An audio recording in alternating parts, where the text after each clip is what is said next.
turn that on, and we're ready to go. This part started. All right, ready to go. That's what I was saying.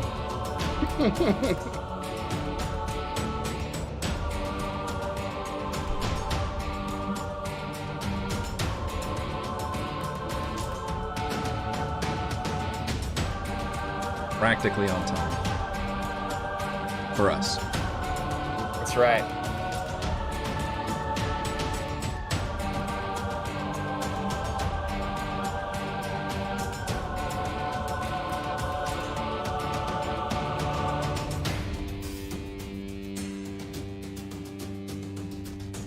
Hello everyone, Eric Watson here, freelance writer, player of games, lower of volumes, why, there it goes. Writer of words, recorder of videos, and tabletop role-playing aficionado. Welcome to our weekly live-streamed Dungeons & Dragons 5th Edition online role-playing adventures. I am joined, as always, by my wonderful friends, Chris, playing Valravn, the Eladrin Bard of Eloquence. Hello. Oh, Heather, joining us soon, playing Frey, the Halfling Barbarian of the Beast/Fighter, / not for long. I meant the /fighter, not for long, not that she's not joining us. Rochelle playing Celeste. She won't be joining us for long. As soon as I said it, I was like, this came out her. completely wrong. Rochelle playing Celeste, the half-orc Sun Soul Monk. Baby's room is trapped. It is. Danger zone. Raymond joining us soon as well, playing Edmond, the human alchemist artificer, and Reese playing Thimbleweed, the gnome swarmkeeper ranger. The life insurance confirmation has come through. I'm not doing any later of a start time, damn it. People can just come in when they come in. We stream our sessions live on YouTube every Friday. Watch all of our D&D sessions here on YouTube. Read weekly session recaps at roguewatson.com. Watch my behind-the-scenes, no players allowed live series crafting Icewind Dale every Monday and Thursday. Head on over to our live post-session discussion, Frostside chat after our show tonight. You can also listen to all of these live D&D shows with the Rogue Watson podcast, available wherever you get your podcasts. You can follow me on Twitter at Rogue Watson and join our official Discord server with invite link into the description below. If you'd like to support the channel, please check out patreon.com/Rogue Watson. Patrons get exclusive access to private videos, custom 5e content, and participate in monthly DM roundtables and private patron D&D games. We're just kicking off a new campaign starting next week.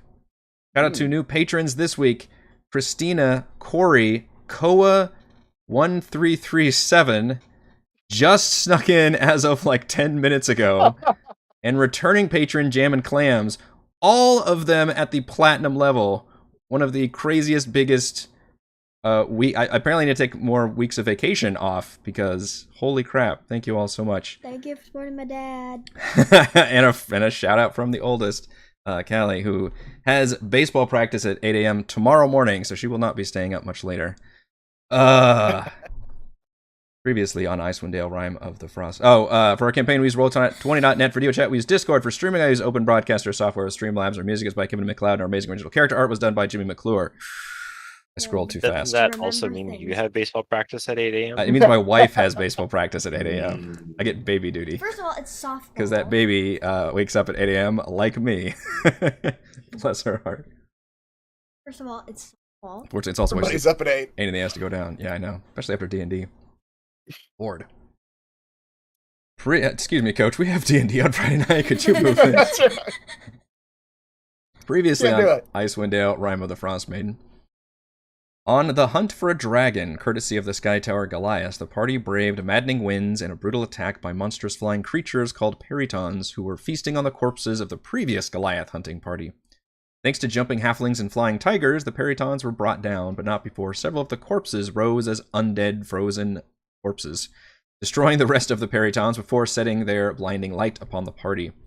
After the battle, the party rested outside the cave the corpses had crawled from, presumably the lair of the dragon. Inside, the air was oddly warm, and the cave tunnel opened to a vast cavern with a bubbling, steaming pool of water. Nearby were the skeletal remains of a dragon. Brazenly, the party waltzed over and began poking the dead dragon. Luckily for them, it was just a dead dragon, but emerging from the boiling water was a large serpentine creature and then another. A pair of remorazes attacked the party, and when Edmond threw a grenade into the water, a monstrously huge mother remoraz rose up to defend her territory. The beasts leaked boiling water every time they were attacked, forcing most of the party to keep their distance, while also dodging falling stalactites and steaming blasts of liquid. The younger creatures fell, but Mama was far bigger and stronger, snapping up Edmond until he used gaseous form to escape, then gobbled up Celeste and dove underwater, forcing Valravn and Frey to chase after her. Celeste escaped, but Valravn was caught in the water and knocked unconscious by the beast's massive jaws. Frey's axe finally ended the vicious beast, and she grabbed Valravn out of the water.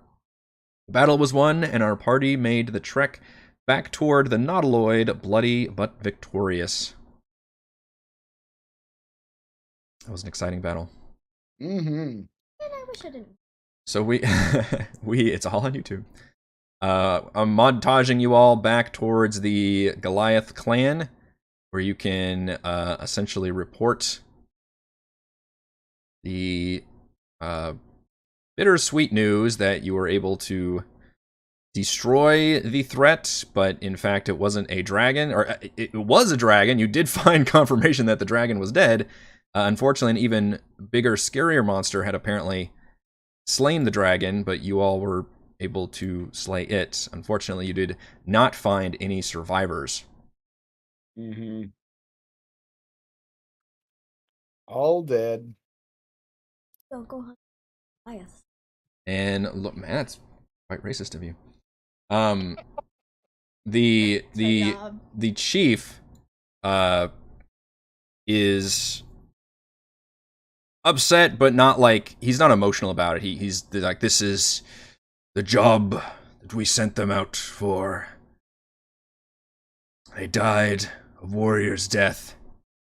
If you all want to tell them about the fact that some of them rose up as undead monstrosities, you can, but otherwise, if you want to admit that part, then...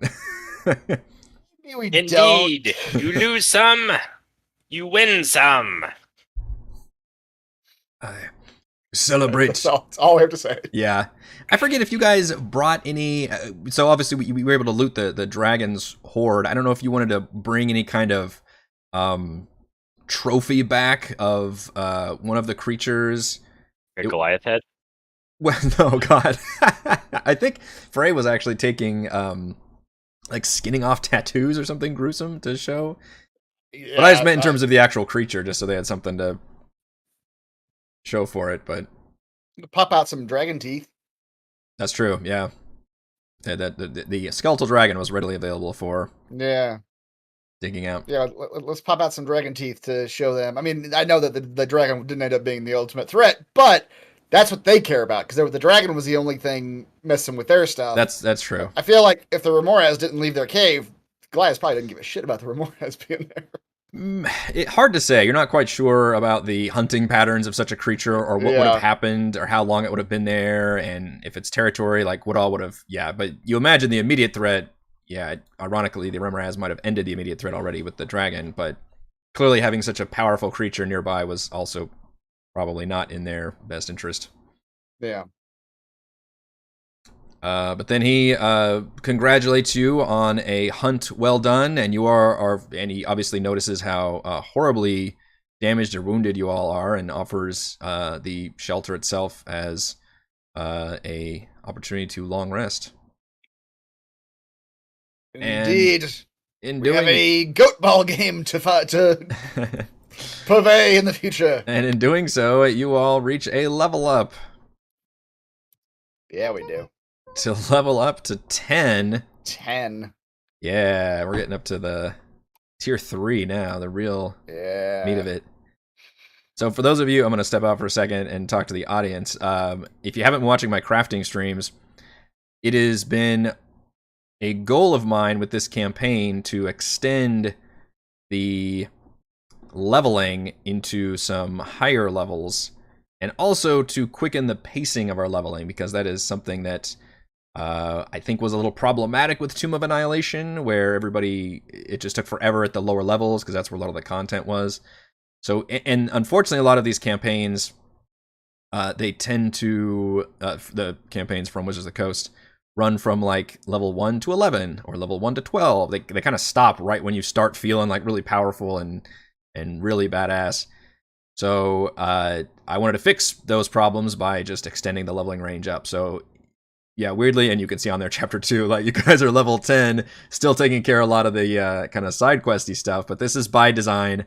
I've got it hopefully paced out where you guys will end up in some, not to where it was Chris's campaign, which was literally up to tier 4, but certainly into where we started at like 12, I think, in that campaign. Right.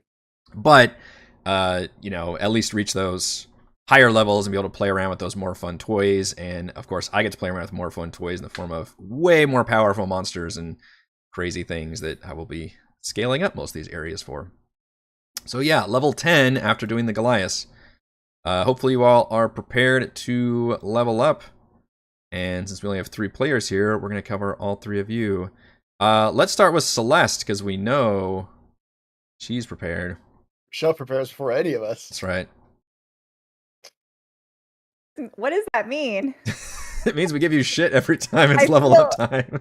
I feel like For fun. you think I'm not reliable or something. Well, I told her yesterday. It's fine. Excellent. you told me today. No, I very little happens for me at level 10, so I am prepared for that reason. No choices? What's that? There were no choices at level 10 for There you? were no choices. There were Oh. no choices that I'm aware of. So I get to move faster. So that's important for me. Yeah, filling in one of Celeste's gaps as a character. And she's Yeah, we always said you need Yeah. to pick up the pace. I know exactly. So I do have more movement. And then I get purity of body, which allows me to be immune from disease and poison, I think. Yeah. All And right. So and pure. that's it. That's all the things. Be pure. All right.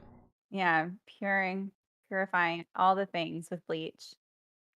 That's right. You've now Okay. ingested the bleach inside your body and purified it. I heard Jeez. that's a really good way to fight COVID. Is Yeah. ingesting bleach. Yeah. Right? Somebody said that at some point. Someone like really powerful maybe said that. Yeah. All right. Imagine you just like drinking the Perfect. absinthe and just dousing yourself in absinthe. That's right. To prepare. I don't know if my key points change. I have 10 key points. Yeah, purity of body. You got plus and 1 key point. wonderful. And then my speed now increases by 20 feet to my unarmored movement. Nice. So Why do you get even more speed? I don't know. Like it's ridiculous. My base speed is now 60. It's my That's base. insane. You are as fast as another person has to take by like an average person has to take Yes. by Right. dashing. Like, Yeah. Yeah. wow. You are now the Captain America in the beginning of Winter Soldier, just whapping people on the track, just Yep. On your repeatedly. left. Yep. Way to roll the average. Yep. Mhm. Exactly average. So I now have it automatically puts it in there, right? With the character monster. I believe so, I think yes. that'd be my hit points. So I have 95 hit points now. Nice.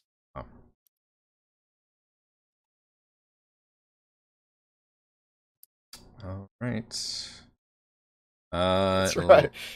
That's what she's been drinking so much genocider. That's just what happens to your body. Makes you really fast. Really fast and immune to disease. I would and have thought it poison. would like slow you down and make you more bloated because you're drinking so much. Huh. Our special ingredients. What's in that stuff? Yeah. Yeah, exactly. Very little calorie. Oh, okay. calories in I thought we were genocide. gonna release like Genocider Light, or It's nowadays light enough. it would be zero sugar Genocider. I think. Yeah. Yeah. Holy shit! I gotta go off a rant for a second. I went to Sure. the HEB grocery store because I'm gonna stock up on unsweet tea to take to the lake last week, Oh yeah. and I'm looking for unsweet tea. They don't have unsweet tea, Reese. Mm. They have diet sweet tea and zero sugar sweet tea. Wait, I don't even understand that one. I was having a fit in the grocery store seeing this. No. I was like, Stop. I Oh, just no, want. no, I felt like the old sweet. man, just like I just want unsweet tea. Both of those to me just sound like artificial sugar. Yes, Yeah. that's Yeah, not is what I that want. I means? just, I Okay. just without like never touch sugar to tea is what I'm looking for. Yeah. So with those two, are they like neither Never one of stops them just smoking. unsweet tea? They're just like one Splenda, the other one's sweet and low. You know what? I got one of them to test it, and I never had the balls to drink it. So I don't know. I went out there, and it turns out they had like a couple bottles of some other thing that was unsweet, and I drank that instead. So I don't know what zero sugar sweet tea tastes Drink like. gutter water instead. It was Zero Oh. sugar sweet tea. yes. Yeah. Yeah, that I was like, is paradoxical. I don't. I swear to God, one of them literally said diet sweet tea, which I thought that is just Yeah. all right, Texas, calm down. Yeah. That's one of the most southern things I've heard in a while. Yes. I know to enunciate when I go to like a fast food drive-through. Something like Oh, for sure. sweet tea, please. Anyway, Reese, tell me about Thimbleweed's level 10. Thimbleweed, the unsweetest of teas. That's what we've always said. Yes, that was his nickname in college. Hey, his name does start with T, so you could kind of make it work. There you go. Yeah. He gets tireless as part of his Deft Explorer. So as an action, I can give myself a number of temporary hit points equal to 1d8 plus my wisdom modifier. I can use this action a number of times equal to my proficiency bonus and regain them all in a long rest. Oh wow. Also, whenever I finish a short rest, my exhaustion level, if any, is decreased by 1. Oh. That come in handy. I do like throwing fucking exhaustion at Yeah. you guys. Which You've seen it. hasn't come into effect that much until now. Right. So I take it this is the ability that replaced hide in plain sight. This is the No, it is not. Oh. That's next. This Oh. is replaces the other one. The original one, I think I got to pick one more terrain. That was my favorite Oh, okay. terrain. Natural explorer improvement. You didn't want that? Yes. No, thank you. I would like to be able to explore snow and desert, please. Yeah, Xanathar's, I think, or not Xanathar's, Tasha's Yes. breathed a lot of love into the ranger. Yes. I feel very powerful as a ranger now. Nice. But yeah, what replaces hide in plain sight is I also get Nature's Veil. As a bonus action, I can magically become invisible along with anything I'm wearing Oh, until the start of my next turn. I can use this feature equal to my proficiency bonus, and I get them all back on a long rest. that does yeah. sound very useful. Jeez. It's really cool. The other one Well- was you spend a minute to camouflage yourself, and as long as you don't move at all, no one can see you. Which is God, real dumb. Wizards, I love you, but the original Rangers, guys. Yeah, it was because real dumb. It nobody's was playing with real most of dumb. those features. Yep. Oh man, yeah. Wow. So it's just straight up invisibility for one whole turn, and then one whole round to the beginning of your next turn. Yeah, and it's a And I bonus assu- action, I- which is fun. And I assume it's the like greater invisibility rules where like attacking wouldn't break that if it just says it lasts until a certain amount of time. I mean, it's the start of my next turn, Yeah. so Yeah. yeah, That's I really guess I good could then. Yeah. do the bonus action attack, and then ooh, what was that? Yeah. Where'd that come Maybe I should dip into rogue now. from? Right. I get that extra D6. Yeah. It probably won't happen. That's too many dice. All right. I'm not going to change out any of my spells. So yeah, I'll roll for hit points. Oof. That's not great. All right, Nope. I'll take the average. Mhm.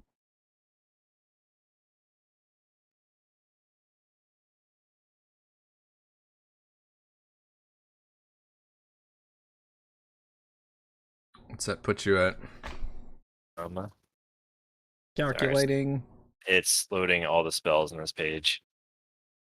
Yeah, you're on the spell Yes. page. Yep. I'm on the spell page. Let's give it a second. Oh no. Give it a second. So many spells. I'm at 100 even. Ooh. All right.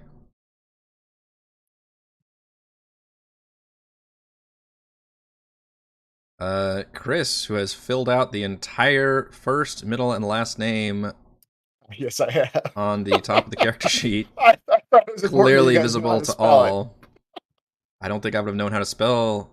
Any of that? Yeah. I wouldn't have spelled any of that. Tell me about Valravn's level 10. Yeah, but Robin gets a number of things at level 10. His But can you move inspiration- faster? No, I cannot. I do not have an extra 5 feet of movement. But I trade it all for an extra 5 feet of movement. That's right. His bardic inspiration goes up from a D8 to a D10. Wow. Which will help both his bardic inspiration that he gives to people and his unsettling words. What I didn't realize, Eric, I think I cheated again. Again? I'm sorry about that. What I didn't realize was that bardic inspiration and the Song of Rest are asynchronous. They go up at different times. And I've just been, for the longest time, I was just saying Song of Rest is a D8 because my bardic inspiration went up to a D8. And I think the Song of Rest went up later because my Song of Rest is not a D10 right now. It did not go up with the bardic inspiration. Oh, I just realized that. okay, I was like, that's not a I big think I've been cheating by a D2 this entire time. But that's I don't know why that's not just the same. That's kind of a pain in the butt. yes, that was my confusion. I assumed that they were just synchronous. Oh, I see. Yeah. So at 5th level, your bardic inspiration becomes a D8, and then at 9th level, your Song of Rest becomes a D8. Yeah. So between those two times, I was cheating and rolling a D8 on the Song of Rest. That's fine. Which is probably equal to like 10 hit points, but yeah, whatever. Finish him. And thus the DM smites you. It's not He not as bad as the what's concentration during our Princes of the Apocalypse campaign. I have 17 buffs on. I have haste and whatever the other ones were. I have 3 different buffs all active at the same time. Mm-hmm. He gets 2 more expertise, but they have to be in skills that he's not yet even proficient in. So he's going to become an expert in insight and perception. I just randomly become an expert in things I've never done before. I've been adventuring for a while. Mm-hmm. Those are Surely 2 of the skills. yeah, exactly. And then he gets Magical Secrets, which is 2 random-ass spells from any spell list across the whole damn game. And I don't know how I'm going to flavor the second one. The first one, I'm not going to tell you what the spells are yet, but the first one is Valravn has found a way through his magical writings to tap back into his home plane of the Feywild and to perhaps bring an old friend of his from the Feywild temporarily into this plane of existence that might help him. And the other one is Bigby's Hand, and I don't know how to play that quite yet. Bigby's Hand isn't the friend from the Feywild. And that's the friend from the Feywild, yes. Yeah, so that's what I get at level 10. Personification of Valravn's ego in fist form. It's gonna be something along the lines of like it's the hand of the writer, the hand of God sort of situation. You should have the hand clutches a giant quill. That's right, exactly. The pen is mightier. All right, let me roll for some hit points. That is better than average. Is that that's a max? It's That's a max hit point roll. Wow. So Which that's how means it's done. yeah, that looks like. Which means my hit points go up to 76. Ooh. Not quite 3 digits, like a Thimbleweed. Someone's got to be last. Mm-hmm. It might be Edmond though. After that, I don't know.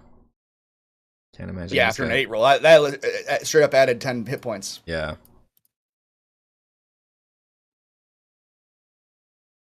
So we're not revealing what the other spell was yet.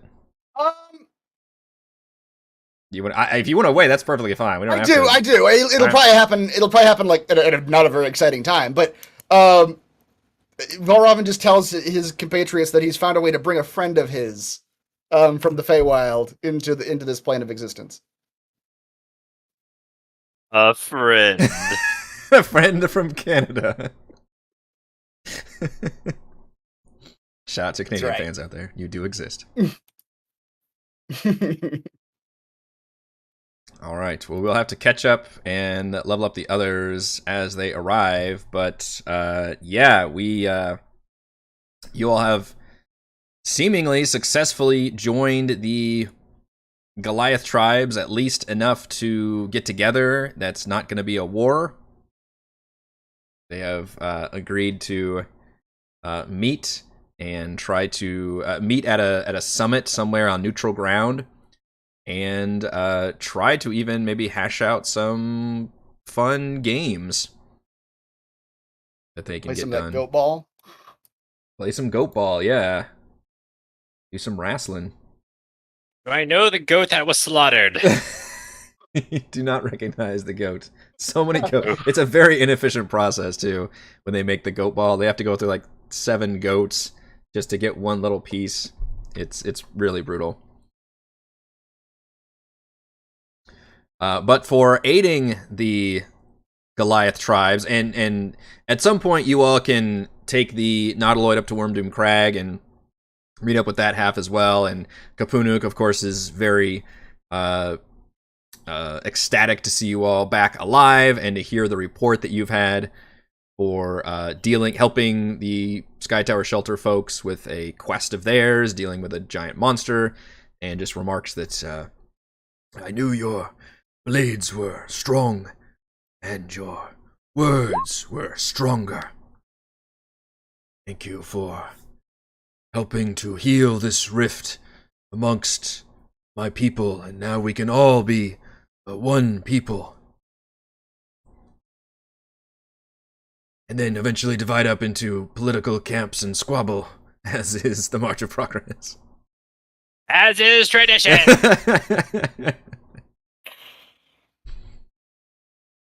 Is your chieftain going to be accepting of these terms? He seemed quite, or she, it was a she, right? Yes. She seemed quite adamant about violence when we last left her. I have been able to talk with her extensively about this. About the work that you all have done and proven yourselves. She feels like it would be more shame on our clan now if we backed down from this summit. So we have agreed to meet with them, and I think it will lead to fruition between our tribes. She still carries some animosity from what they've done.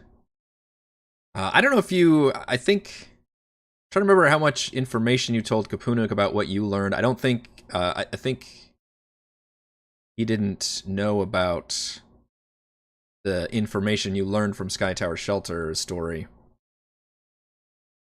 which was that they had sent, the Wormdoom Crag folks had sent, like, assassins to kill the Griffin, and that was the reason that those folks were really pissed off.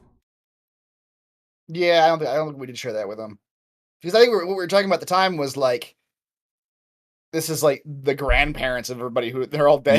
Yeah, it happened a while ago. Yeah. So who cares? Yeah, and the actual chieftain of Wormdoom Crag was the girl who was injured by the Griffin, so that's your timeline, basically. And she's, like, an older person now, so... Yeah.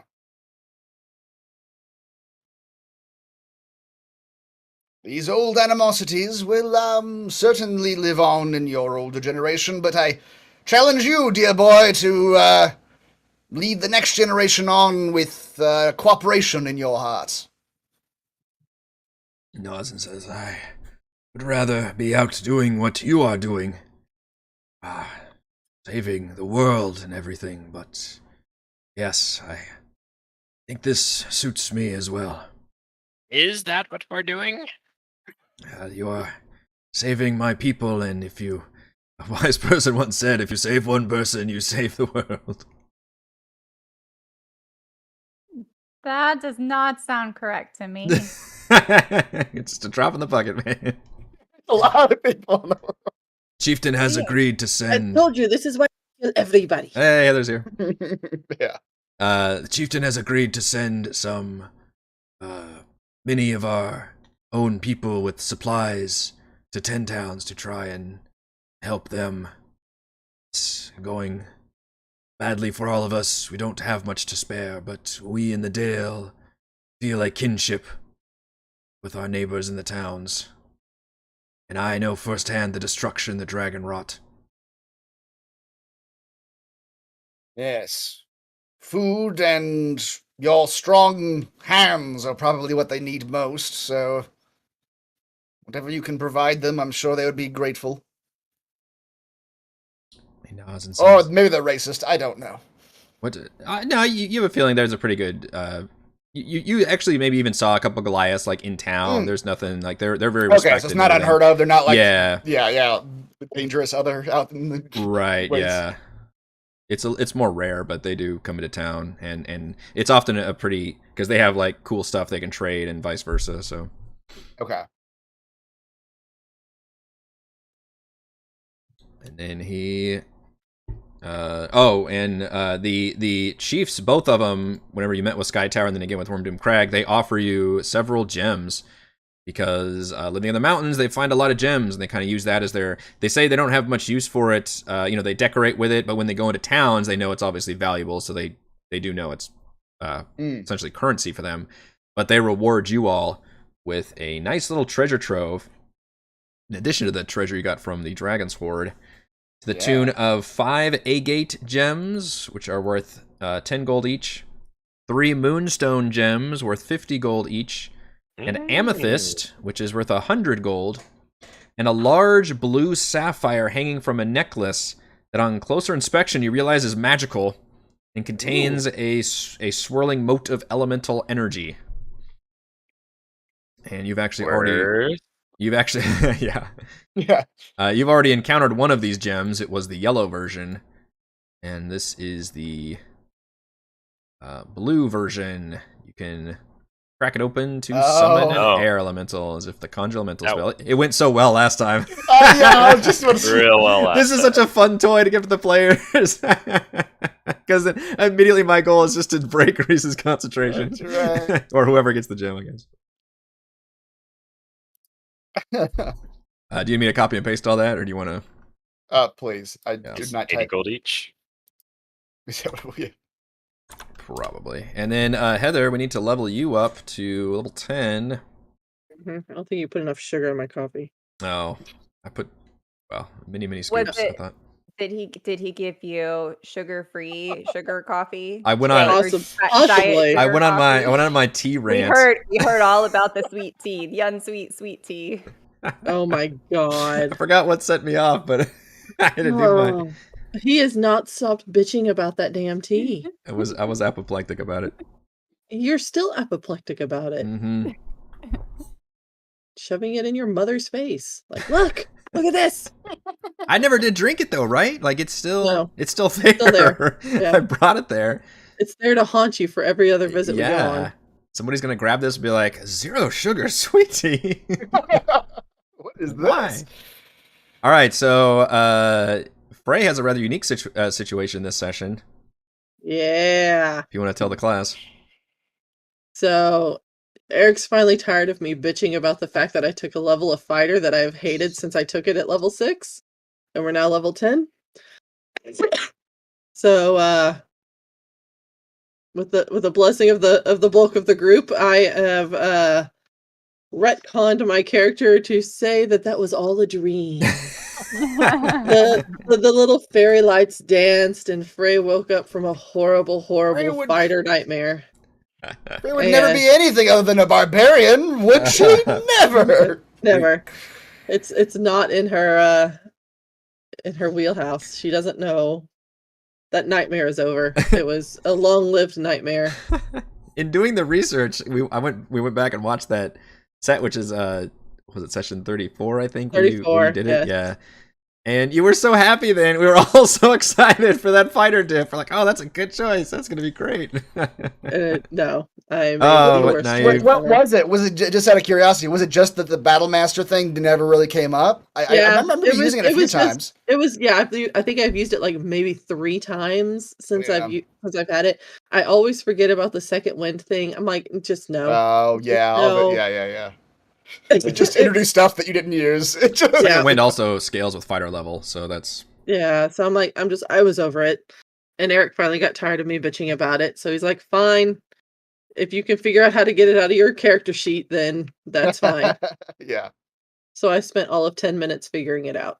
Yep. Yeah, it hasn't come So- up before, but that has always been like I don't ever want somebody to play with or a whole character. And I think it came close with Raymond's character early on with the Artificer. He was kind of feeling a bit down on that character until it started unlocking stuff. But if anybody was just super dissatisfied with, like, you know, a spell they took or an invocation or a feat or something, they're like, hey, can I it's like, hey, wait till the next level up and just we can talk about it? And I think 9 times out of the 10, I don't think I'm gonna have a problem with, you know, it's not giving you any advantage, it's just changing you out for something else. So basically a I soft went respec. through all the fighter stuff for the level 1 fighter stuff. Like, can I switch to these other things? Would this be more cohesive with my character that I have in my mind character?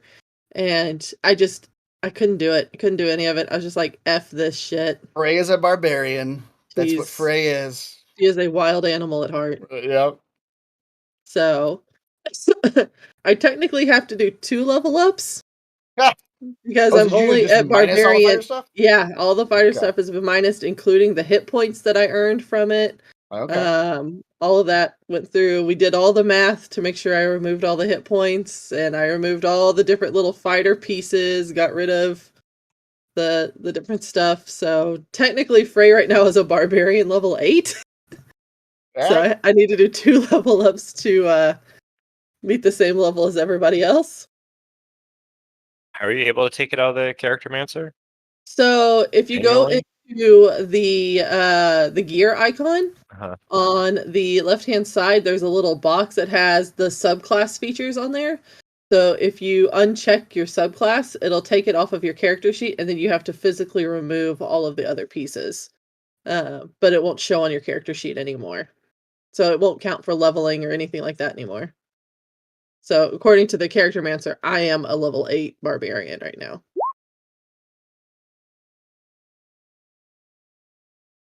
So nice. It took a little bit to figure it out, but it did. So we get to do 2 level ups. Yes. That's right. So, yeah. Oh yeah, and you all got some loot from the Goliath, which is what that bit in the chat is about. Oh shit, yeah, my rage damage went up. Now it's +3. Hell yeah. Oh, and when I crit, I get to roll an additional weapon die damage for damage. Sweet. Oh, yeah, okay. And you crit, it's another dice. All right. Yep. All well, right. now you want to multi-class into champion fighter so you can get that 1920 crit. Barbarian that takes gets 3 that too. levels of fighter. Yeah. Oh, does it really? Yeah, barbarian actually gets that. Oh, do they? Okay. Yeah, I think it's 11 or 12, I think. I don't remember. Yeah. So now I have 120 hit points. I was at 109, now I'm at 120. 120. Okay. And then that was level 9, so now I'll do level 10. I was gonna say, are you doing them both together or one at a time? I just did them one at a time. Okay. Because if you do multiple levels in the Character Mancer at one time, it freaks the fuck out. Not worth it. So if you took champion fighter, would that lower it down to 18? Probably. Crits? I don't know. I think the way it's worded in champion is it literally just says 19 and 20. Yeah. Rolling very slowly. Combos. That's right. I crit on anything between a 16 and a 20. You missed Chris rolled max for hit points on his Damn. hit die. Yeah. What did you have, like 70 I'm still gonna be now? half your health. Don't worry about it. He rolled an 8 on his D8. Yeah. For level 10 for the Barbarian, I get a path feature upgrade called Infectious Fury. So when I'm using my natural weapons while raging, so my claws or the muzzle or the tail, if I hit a target with those, they have to then make, I can choose for them to make a wisdom saving throw, which the saving throw is DC of 8 plus my con modifier plus my proficiency bonus, which makes it like a 16. Wow. And then if they fail, they get to suffer an effect of my choice, not the DM's choice. And then the 2 effects are they can either take 2d12 psychic damage, which could be good. Yeah. Or I can force them to use their reaction to make a melee attack against another creature of my choice that I can see. So, You since I like infect them to, with rabies? Is that what's happening? yes, It's okay. I become Action rabid. rabies. Yeah.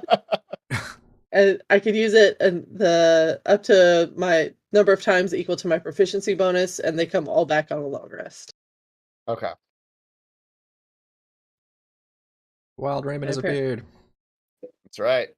Just in time, too. I'm here. Yeah, we'll be leveling up you shortly.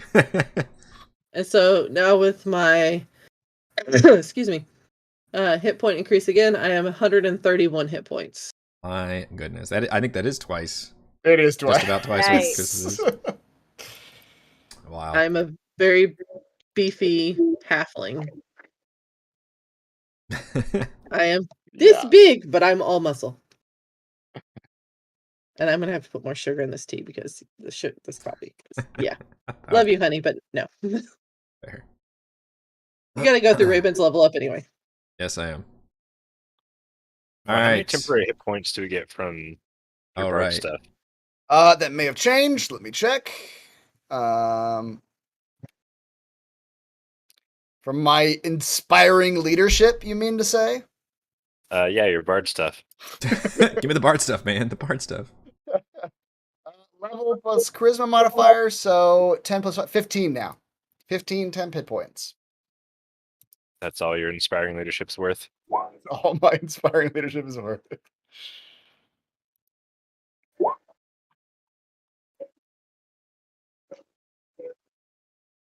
Take that average. Mm-hmm. Yep. So is it my turn? It is. Your mic sounds real bad. I don't know what the rest of you heard that. Yeah. Okay. I think you're using like your computer webcam mic and not your. It does sound like that. Yeah, it was weird to ask. I don't understand Discord. Like, I don't know anything to ask me to like change all these things. Like, I'd like to change all your settings. Do you consent? We've defaulted to all of your worst settings. Is this correct? No, it's not correct. Remember all those things you changed? We changed them back. Don't Alright, worry about it. We got you. Thanks, computer. Yeah, better now? there you go. That's much better. Is it better? It's better. Okay, Okay. hear your Yeah. sweet voice again. All right. Well, not much happens at level 10. So it says Magic Item Adept. I haven't clicked anything. You've achieved a profound understanding of how to use and make magic items. You can attune up to 4 magic items at once. Wow. Oh. If you Wow. craft a magic item with a rarity of common or uncommon, it takes you a quarter of the normal time and costs you half as much usual gold. Okay. Well, that's nice. I can infuse, or I can attune to 4 things. It's probably the main thing I'll get from that. Yeah. Well, if you want a Chardolin amulet or an Ember Lantern, I'm just hanging on to I'd them say and not we've doing got anything with extra them. stuff. Yeah. I've got a I part will of have to power. look into Yeah. that. Don't we have I think we have an extra ring of warmth sitting around somewhere. Like, Yeah, maybe. yeah, Reese has a pearl of power. Yeah, there's like a couple different like tuned items we've had to. Yeah, just maybe we combine. could write a log about what we have left. That'd We be had a great inventory. book. If only we had character sheets to keep Um, track of items. You can tune. Okay. Well, If I only. probably won't take those because now I can also I know 8 infusions. He can make his own. I can make my own thing. Oh, I So see. Like, So you can fuck make your own better items. magic. Yeah. You know what? You give me money. I'll give you magic items.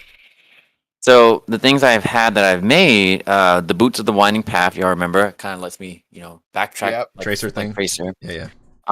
I've had it since the beginning, but enhanced defense. It gave me a +1 to armor class. Okay. This bonus increases +2 when you reach 10th level. All right, so +2 to my AC. Okay. I don't need. You might have to do that attunement for manually. I don't know if it keeps up with that on the sheet. Yeah, I had to keep on changing it every time. It's kind of annoying, but Mm. my homunculus servant is an infusion. Mm. I'm looking right now. Helm of awareness. Hit you with the When wearing this helmet, Jeez, God. Printed things out. Dude. Huh? All right, we're admiring the fact that you're looking at actual papers. Oh yeah, I printed it up a long time ago. I see that. The helm of awareness gives me advantage on initiative rolls. Can't be Ooh. surprised. Oh, it gives you the alert feat. Okay. That is pretty good. Yeah. Yeah. So it requires attunement. So now that I have up to 4 now, that could be my one I attune to. Okay. Yeah. Yeah, Oh, Nick and in then my, the chat was just saying there's a helmet that's cool. Like Yeah. that does sound cool. Ooh, somebody knows Artificer. Yeah. And then the other thing that I really used, I haven't used in a while, but that alchemy jug I have that turns into any liquid I want, that's Right. also an infused item. So it lets me know more. I mean, I guess I could start making things for other people, I guess. That's what this is telling me. I mean, The money's right. Well, actually, it's different. I know 8 infusions, but I can only infuse 4 items. So it lets you like swap things around Yeah. if you wanted to, but it Oh, doesn't yeah, let me yeah. infuse whatever I want. I can only control 4 items, Okay. Gotcha. and that's up from 3. And then I also increased my number of cantrips from 2 to 3. So I was planning on taking the mending cantrip because that allows me to heal my homunculus servant. Oh. It says it somewhere, but yeah, that's how you heal your homunculus servant is by mending it. Can't see where it is right now. And then spell slots were at level 10. So I guess intelligence modifier plus half level. So I know 9 spells now. But my spell slots are still the same. 4, 3, and 2. So I guess the coolest thing is I get to attune one more thing. That's Yeah. level You- 10. It was a cool thing. And the new infusions, I guess. Yeah. Because like the helmet, it's limited to level 10. That's a level 10 infusion item. Gotcha. Oh, okay. Like my Boots of the Winding Path for a level 6 item or a 6 level artificer item, so I have to wait to get some of the really cool stuff. Mm-hmm. Gotcha. Yeah. It's not all available at the very beginning. Okay. You gotta progress that skill tree. That's Yep. right. Wait, why does Raymond have papers of? We were remarking about that a second ago. You printed out. they're papers of divination. Yeah. Right. I have papers for all of them. I just shove them inside this book here. It's like, I got papers on all y'all. Is that what the book's I got for? files. I got files full of sheets. Binders. So that is level 10 for Edmond. What is your total HP? Inquiring minds want to 77. know. Oh, I think you just squeaked ahead. Even with Chris's max hit point roll on the hit points. Couldn't quite do it. Still ended up in the caboose. You beat me by 3. How's by 1? I thought you had 76. Oh, I thought you said 79. What did he say? 77? 77. He did 77. 77. Oh, okay. Yeah, you beat me by 1. 1 hit point. You can definitely tell who the distinctive front line and back line is in this party. That's, yeah. Which I guess Got that's that love. probably always going to be true. How many hit points did Rochelle have? I think it was like 95. Sounds right. Excellent. Yeah, 95. Thimbleweed I'm had the 100. back line. Yeah, fuck the Stupid Rangers. Fuck the Rangers. I've always said this. Fuck the Rangers. With their high HP Their and medium their range armor damage. and their high 8. Yeah, their D10, their medium armor, and yet they're going to stand in the back and go invisible and shoot their arrows. Yeah. The only way you can take him down is by bursting a fucking creature from his body. That's that. Yeah. Highly recommend it. More of that. One thing I almost forgot, the reason you definitely want to come back to Wormdoom Crag, which I guess you're technically in there now, is that the weaponsmith of Wormdoom Crag agrees to enhance your runic axe, Frey. Ah, yes. Some additional enchantments based on your achievements and help for the Goliath people. And it takes probably a good part of the day. You know, you guys are long resting, can hang out with the Goliaths and, you know, share stories, and all the kids are running around. And I'm sure Valravn is just fucking loving this. Yeah. Everybody's thrilled about hearing about all your exploits and adventuring and hunting and everything. Some of you can engage in little skirmish games of goat ball and whatever you all want to do. He's giving wrestling lessons. Yeah. Just lines of people wanting to try to take you on. Everybody going down in like 2 seconds, hitting the mat. But during all that, their weaponsmith is forging and enhancing the axe, which she bestows upon you, Frey, and it is now glowing with an additional rune. Copy and paste this. She says this is specifically due to your help for the Goliath people. She has imbued it because of their gratitude with the cat. Jesus, with the spirit rune. Did you guys hear Gratitude that? of the cat. She just meowed loudly right next to me. It's Jesus Cat. Everybody, the cat's just name is fucking cat. The weaponsmith of Wormdoom Crag has upgraded the runic axe reward for helping the Goliath. The axe now grants an additional +1 to attack and damage rolls, making it effectively a +2 axe because it was already a +1. Wow. Your maximum charges have been increased to 5, and it now regains 1d4 +1 charges after a long rest. You also gain an additional ability, the Spirit Rune. As a bonus action, you can spend 2 charges to invoke the spirits of ancient Goliath warriors to surround you for 1 minute. Until the magical effect ends, any attack you make deals an extra 1d8 radiant damage when you hit a creature within 10 feet of you.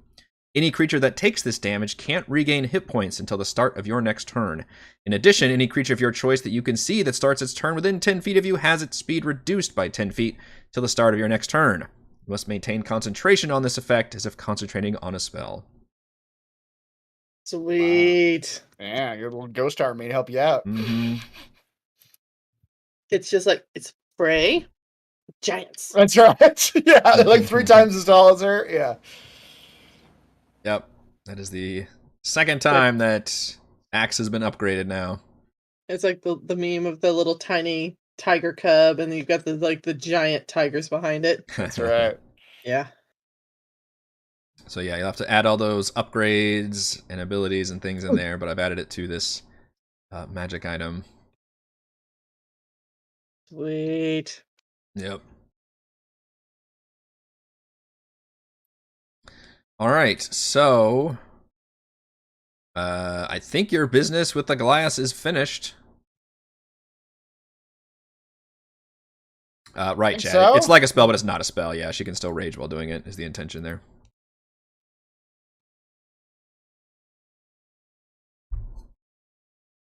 All right.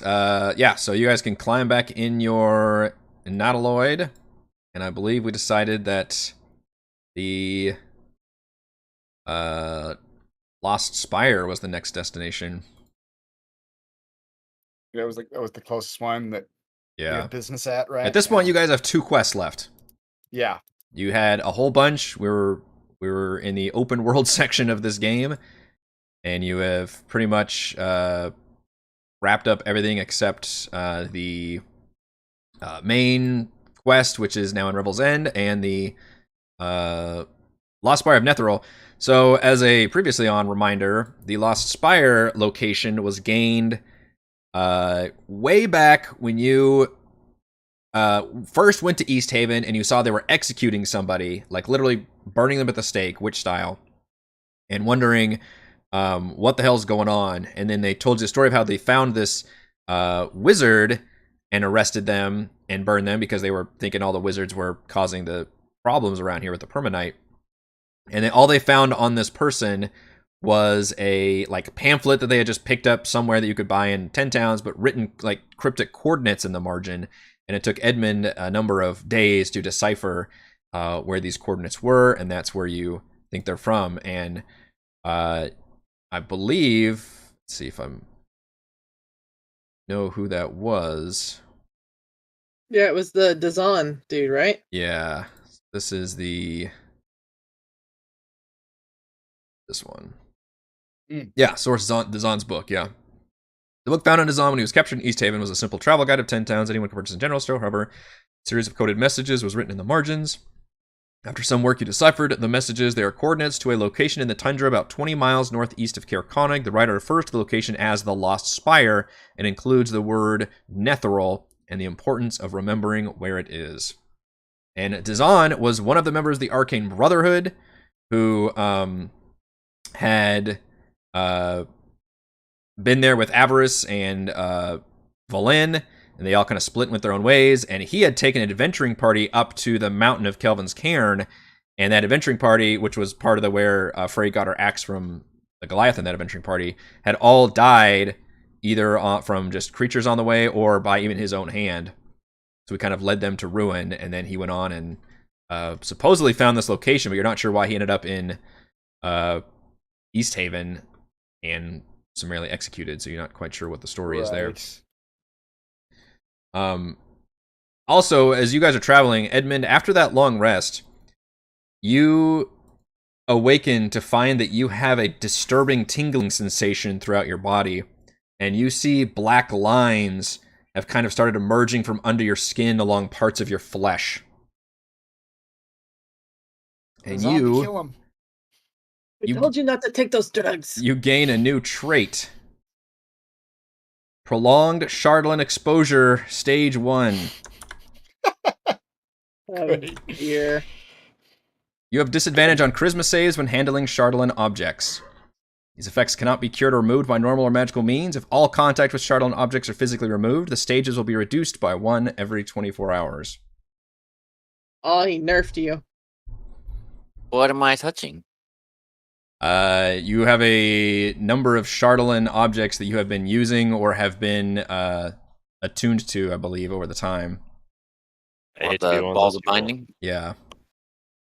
And you know that you've been using... So, interesting things. You know that many of your party are also using Chardolin objects. But Not you know you've been using them far longer than anybody else. So it's up to you whether you want to share this information or not. But as far as you know, you're the only one being affected by this so far. Well, how do I know it's from the Chardolin? I'm going to let you You're know that telling me. information without even making a check. You're a smart guy, Edmund. You're a smart guy, Edmund. You're This able... doesn't look right. There's the black rock is causing black veins to move through your skin. Probably based on, some of the creatures you've encountered, which has been a while now, but that had been suffering from Chardolin effects. And, based on the look that, the feelings that you get and everything, you just feel like there's some long-term side effects that have been building up, basically.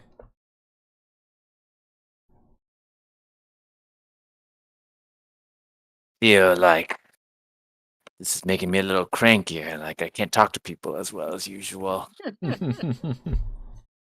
yeah, right now, just that one stage.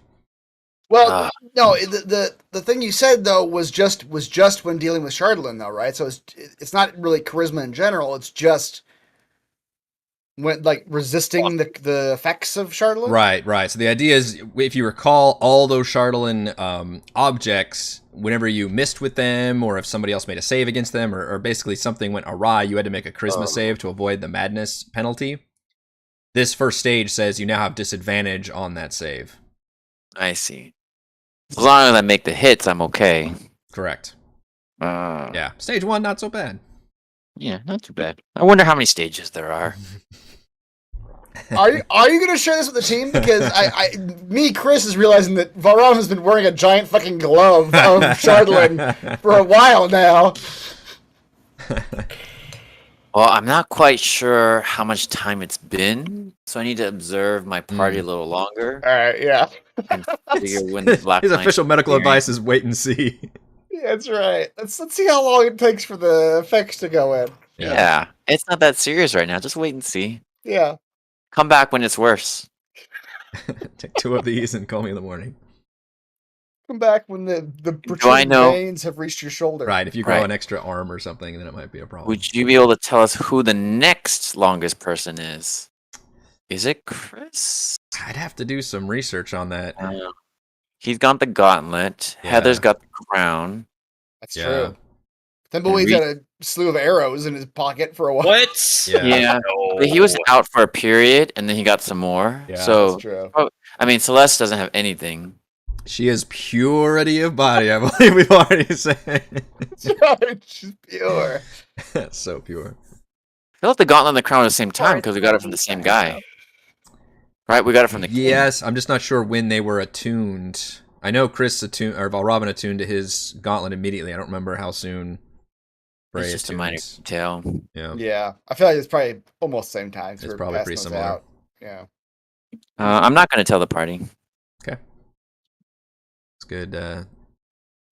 It's a tried and true trope, I think, to have something Hide your messed wounds. up.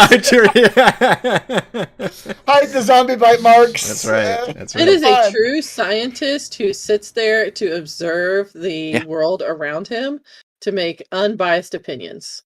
That's right. Yeah. once I figure out like the timing, I can write it down, and then I can tell you like, hey, maybe if you lay off on the gauntlet for a little bit and see if the side effects go away. Right. But It's very doctorly of you, that this advice. Like, Yeah. I'm not gonna raise your alarm right away. I'm just gonna say if it gets bad, it may be slowly killing you. you're okay. All right, so yeah, you all have all these experiences while on the Nautiloid, flying up for, I don't know how fast this thing goes. It is a 20-mile journey. It probably only takes you a couple hours. Actually, even less than that. I think you go 3 miles an hour with the wagon, so... Oh yeah, make sure you guys are clicking that long rest button. I Yeah. believe your people are Just on the realized I left didn't- side of the map, so if you need to scroll over to the left, click on it. Yeah, make sure we're all regained. Didn't we just level up? Do we have to click on that? my spells didn't level up. I don't think. That's what I Oops. noticed. My Where temporary hit are points have we? been removed. Oh, and please remember about Valravn's Yes, temporary hit points that he 15. gives everybody. It says removed. That's Oh, funny. took them away. I now have effectively 146 hit points. Oh my Wow. gosh. Gross. Jesus. I dare the DM to take me down. I don't have to take you down. I just have to mind control you and have you kill everybody else. Old man Logan style. You just gotta hope that I don't bite any of your characters now. All I gotta do is bite your Oh ass. yeah, because you now. can do that That's to true, me. and then- yeah. yeah. That's pretty fun. Go full feral. I will give you the rabies. When you reach the coordinates from Dazan's cryptic notes, you see nothing but bare tundra. It's not until the Nautiloid descends closer to the ground do you notice it. A 20-foot high, irregularly shaped spur of rock jutting out of the ground.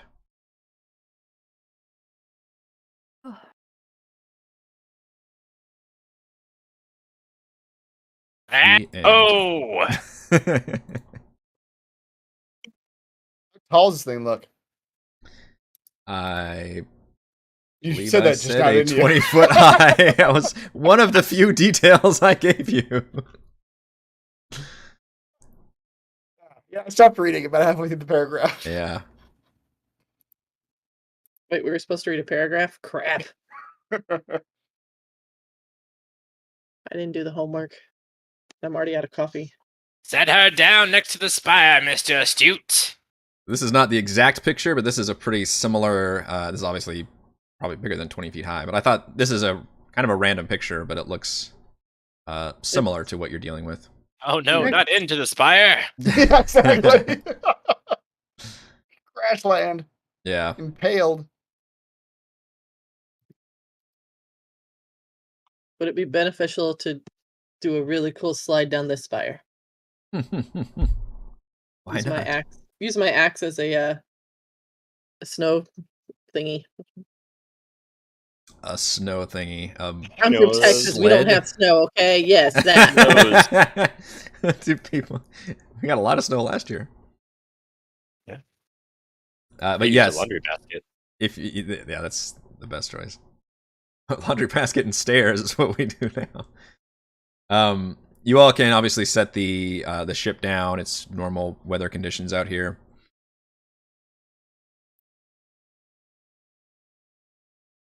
Pop And that gem out.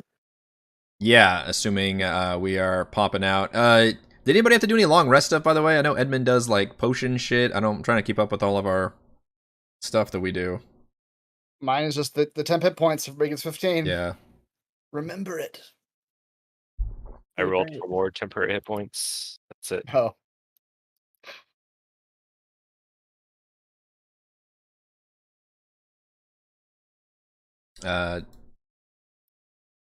You can obviously inspect the rock, but nearby you do see a pretty obvious tunnel about 5 feet wide dug into the ground nearby.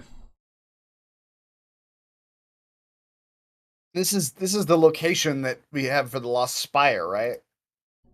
Yes. Okay. I guess I was imagining a spire as something that goes up into the sky, not a tunnel that goes down into the ground. But okay, let's go.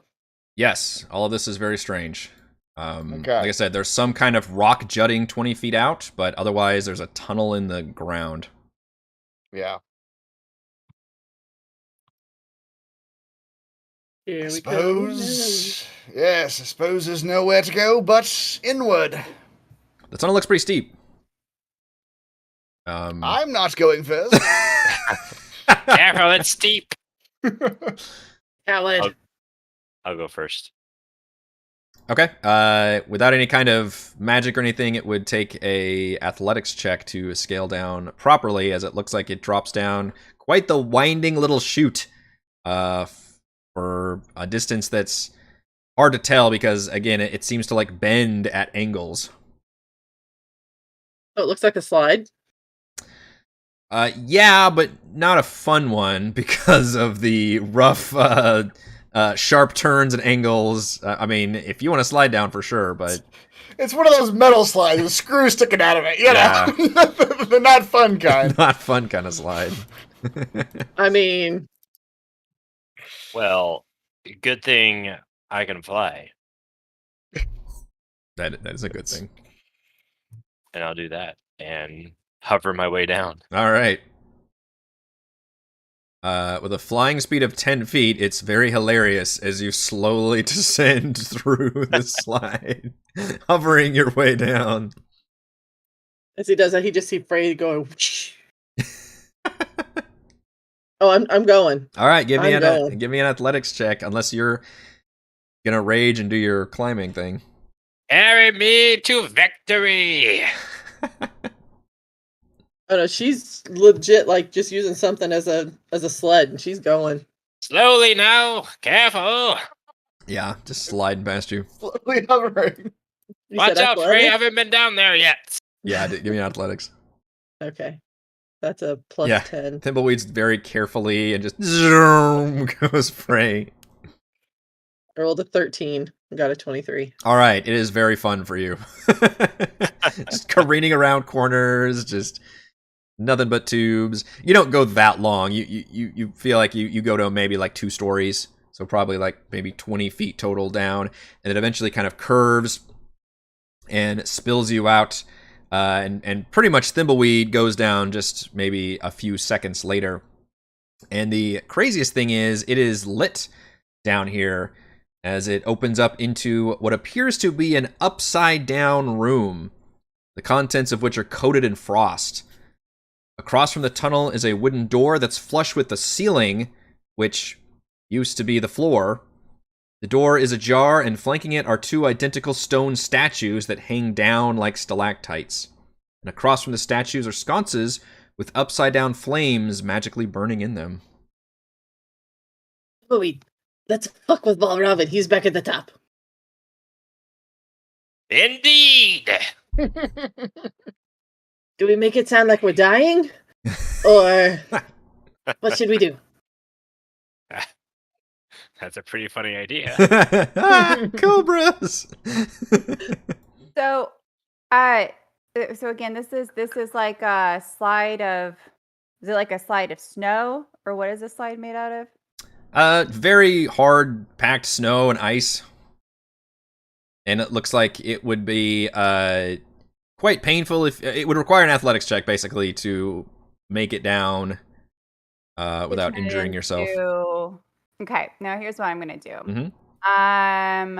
All right, I want to turn it into more like a water slide situation because I can create a lot of water, and I feel like if I'm creating, it's like 10 create gallons water? of water. Yeah. Oh. And it's with my Spiri 3000 Deluxe Oh. for the latest yeah. model. And I think that it would not like, I think it, it's moving water. So I think it's not going to freeze right away. Like Sure. it's probably not, so It's a that's what slow I'm going drip. to try to get down. No, just try to just like take me down gently and avoid all of the like, that's what I'm going to try to do. Really want to turn into a water slide. All right. Yeah, Make it a water slide. And create That's fair. 10 gallons of You water. can also run across water, though, right? Yes. Oh, that's interesting. But Mhm. is this okay, yeah. Let's do that. I don't know. So, I don't know how can it you- works. I'm picturing like running around going Can down. you run at the same exact rate as falling water down a slide? And when the water goes around the corner and goes up on the wall, she can just follow with it because she can also run on This walls. is a bullshit way to like beat every environmental hazard. It's just like, wait, I can run on water, so can I just water coat on this it. area with water and then I can run on it? My ability to move along vertical surfaces and across liquids on my turn without falling during the move. I don't know. It Well, seems that means you can just run down the slide, right? Yes, you can that's just what I'm is it a picturing. vertical surface? Yeah. Well, it's I guess it's slanted, but it. I mean, vertical means you could do it the extreme, right, so right, I yeah, would yeah. imagine anything else is doable. Okay, like so the I X-Men basically at this never point. fall then. I just don't fall I ever. just Yeah. don't I'm Kind of fall. what it sounds like. It's Basically, yeah. All right, I think the visual is really hilarious that you have, that your mop specifically, your But- magic mop can create the water. You time it like just right, and then jump down and fucking surf your way down this fucking tunnel. Don't wash my swarm away. Careful. While drums play. coming down, just mopping. That is hilarious, and you can have a point of inspiration for that because that is fucking clever as hell. I did forget about the walking on water thing. That added to it. That's true. All right, so yeah, Thimbleweed and Frey, you see Celeste surf her way down. some water splashes down and just like hops down. And you see the room I just described. It looks like it is an upside down room where the door is like, there's a barrier there because that was the section of the door to the ceiling, and then there's statues that are hanging from the floor that's above you. It's all very strange. And the room is lit. Magical light.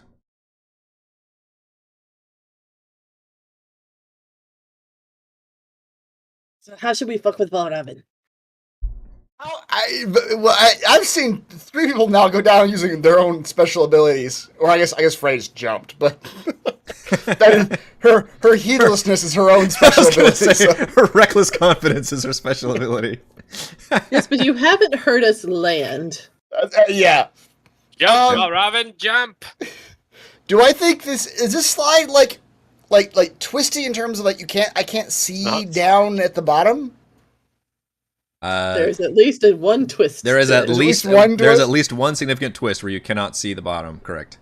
Don't worry, Valravn. Just slide. You'll be fine. You do hear All right. voices echoing. Okay. Valravn will go down the slide very Whether or not you can trust carefully. them. Yeah.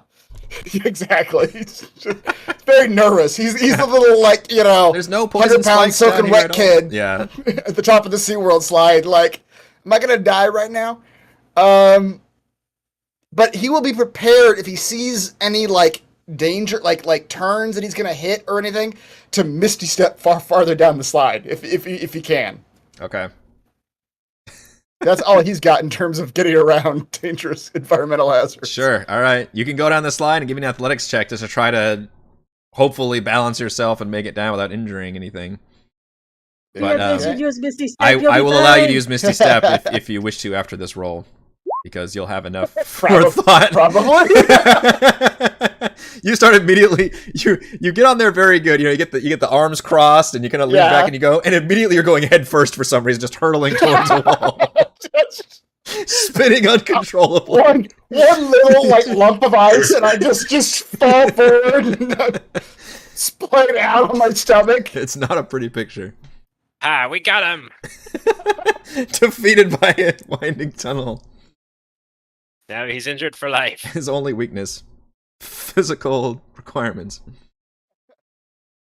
But yes, if you would like to Misty Step. Yeah, at the first opportunity, I will attempt to. I will Misty Step my way.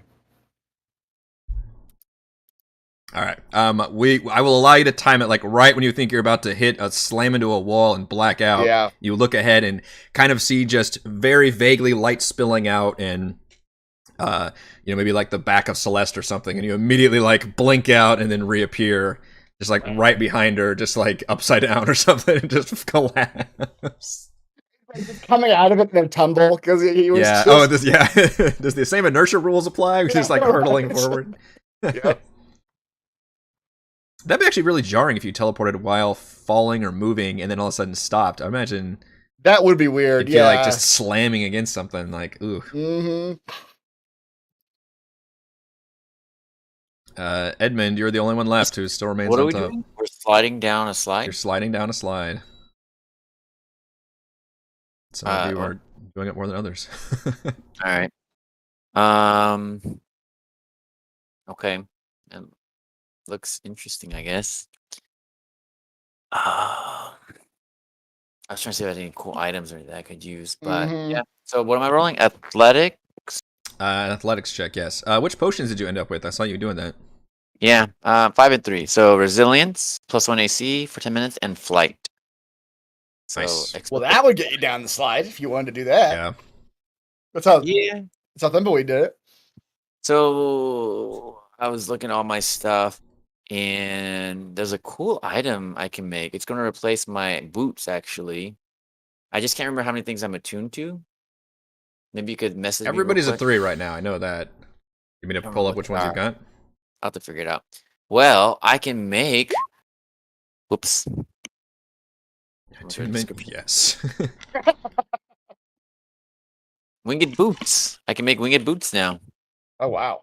The fucking flying, like straight up flying Just boots? flying, yeah. Holy shit. I know, right? Artificers Are you getting making cool them now. as you jump down? That's right. we just hear from up the slide. I need 6 hours, guys. I'll be back in a I'm second. working on something up here. Yeah. So it just gives me a total of 4 hours of flight, going my walking speed, so I can fly Across 30. 4 hours across a day. Yeah, right. Yeah, Right. once or in several shorter flights, each using a minimum of 1 minute, which basically means you have flight whenever you want. Okay, 'cause yeah, 4 right. hours is a long. Unless you're doing a long-term... Yeah, basically it prevents you Yeah. from doing like a long-term travel, but Right. dungeon crawling purposes. So yeah. I'm just gonna fly my way down. Ride the tiger. I think that's... I don't know the tiger anymore. That was a long rest ago. See, it's But I'm hot, but Gonna get rid of my alchemy jug. It's not very useful. So these boots replace your tracer boots, though, don't they? Because you said they Right. don't. Okay. So I'm attuned to my arm. These boots. I can't remember what else. The arm, the boots, and the wand of the war mage is what I have in my notes. Okay. Which I think added to all your spells or something, like a +1. So arm, war mage, and boots. So But these boots replace your other boots, so you're still at 3. And then did you do that helmet as a 4th no, I one? didn't do that much because I was like, well, I don't need to be first in initiative. Oh, It's not my role. yeah. How about the ring of animal influence? I don't think that required attunement. Okay. Right? We probably should have a fucking master Yeah, sheet of all like the a things. log. I'm just realizing it's gotten a little crazy. Who's holding each item? Yeah. Does it require attunement? We do need to keep up with, like, is it attuned? Yeah, like a general party shared stash or something, because it's getting a little crazy. Yeah, the ring does not require attunement, so you can just straight up use Oh, that. nice. Okay. Well, then I'll have to figure out one more thing I can make that requires attunement. Yeah, I think Yeah. off the top of my head, we have Thimbleweed has a Pearl of Power he's not using. I thought there's a Ring of Warmth that somebody de-attuned to, and that's still open. That was me. Yeah. Those are the only 2 that I remember. I've got 2. I've Oh, got and then the Ember's Lantern. Ember Lantern and a Shardlin Amulet, which Okay. might absorb a spell, but you don't get to control when it does that. So Yeah. I'm trying to think of all the things that I have. I know I've got the boots. That you're attuned to is the Boots of the Vindrune, the Shardlin Crown, and the Runic Axe are 3 attunements. Okay. Yeah, I that's might the only thing I consider- keep track of is which items you guys are attuned to because these questions come up. What I don't know is the total extra items beyond that you guys have. All right, so how would you like to go down this tunnel? Me, I'm flying. You're going to be flying? Okay, because you got the boots. Mhm. All right, so same thing with Thimbleweed. You're just able to fly on down and enter this tunnel. Now, this is kind of a small map, so I'm going to put you on this map, but you're all literally kind of basically still at the bottom of the tunnel. But the good news is it's lit up, so you can all kind of see.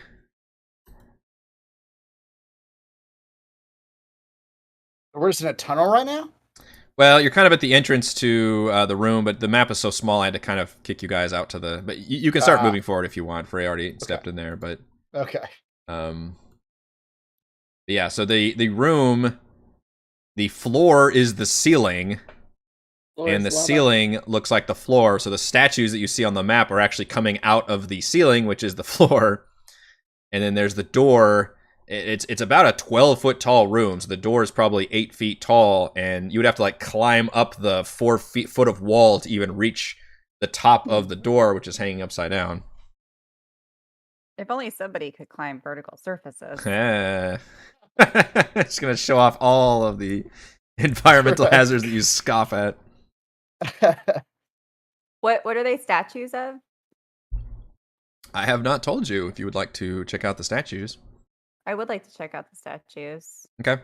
Without even rolling a check, you can tell that they appear to be humans dressed in what appear to be like wizard robes. I want to inspect the robes. Go for it. Yes. Give me a... Well, investigation's pretty bad. You don't notice anything weird about these, but you could also give me history checks if you want to try to identify. Even better. I'm much better at history. Apparently you actually are a little bit. What you can confirm, though, is that these don't appear to be any historically significant figures. These don't match up with any, gods or goddesses or major figures or anything that you can think of from history. They appear to be statues of just some wizard. But they do appear to be a humanoid spellcaster. But what about the robes that appear human? The robes look nice. Okay. But not any kind of distinctive markings. Everything does look very old. Very old. Older than anything you guys have ever seen. And this is the room that has the door on the ceiling? Yes, there's a door right in front of you on the ceiling, a little bit partially ajar, and the whole place is lit up very nicely, which you guys are so used to darkness all around you all the time. And the statues are... On the ceiling. Yeah, so the statues are actually upside down on the ceiling. It's like an office prank where they've nailed everything to the side. Yes. That's not an office prank. It's an elaborate office prank. Guys, I've seen this before. It's an office prank. It's fine. Step through the door, there'll be surprise! They probably built a car in here. Took a car apart, dragged all the pieces in here, put it together. It'll be hilarious, and I'll have to tell them, all right, guys, knock it off. Back to work. Hey, my class did that for our senior prank. That's what reminded me of it, yeah. Okay, I would like to try to walk up the wall to try to see if I can pull the door further open. Okay. How tall is this room? It is about 12 feet. Okay. 1.5 Celeste. 1.5 Celestes. So she looked at go that far. She could probably just jump. My question is, do you walk up the wall or do you tall. jump up like Andrew Garfield and Spider-Man and just attach yourself to the fucking ceiling? I don't think she's seen those movies. Oh man, you got to see that movie. I don't know. Maybe I've seen. You don't know. Oh, There's so many. You have to get my references. There are so many superhero movies. Picture a spider, but in human form. I don't understand. And it looks like Andrew Garfield. There's something with these statues, though, right? Okay, here's what I'm gonna do. Actually, I'm just gonna jump. I'm gonna jump up and just try to grab and hold on to a statue and see what happens. Can I pull it down? You can do that. You can jump up and grab a statue. Where are you when you're grabbing this? Relative to the statue. I mean, I guess I'm I guess I can be to the side of it. Well, I mean, really, I just said I was going to Say try to visual hang image, on right? to it. So I said I was going to jump up and hang on to it. So really, I guess I'm just directly beneath it, and Okay. I'm trying to hang on to it like a stalactite. Okay. Mm. You do that. You jump up and just kind of hang on to it and kind of grab onto it. And both statues glow ominously. And between them, a little bit of energy sparks out until it forms into a large, glowing blue hand. And the hand reaches down to grab you. And I need a dexterity saving throw It's a Is fucking this the Bigsby's hand. thing to try to when- avoid this giant hand grabbing you. I don't know if this is going to apply, but I have this. On your subjective effect that allows you to make a dex All right. save. Okay. That is a great dex save. You are easily able to dance out of the way. You probably have to let go and drop down to do that, since it'd be hard to avoid it while being still and grabbing the statue.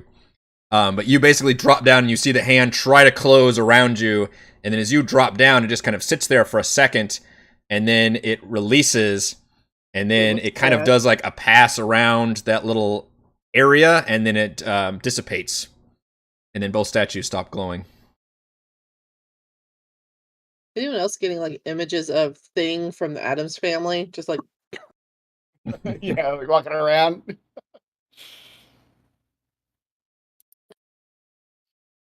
and that happened when we touched the statues. Yes. So the door jam is only like 12 feet up, right? The door is only about 4 feet up. It's a pretty big, like 8-foot long door. Okay. I want to just jump up on the door frame. Okay.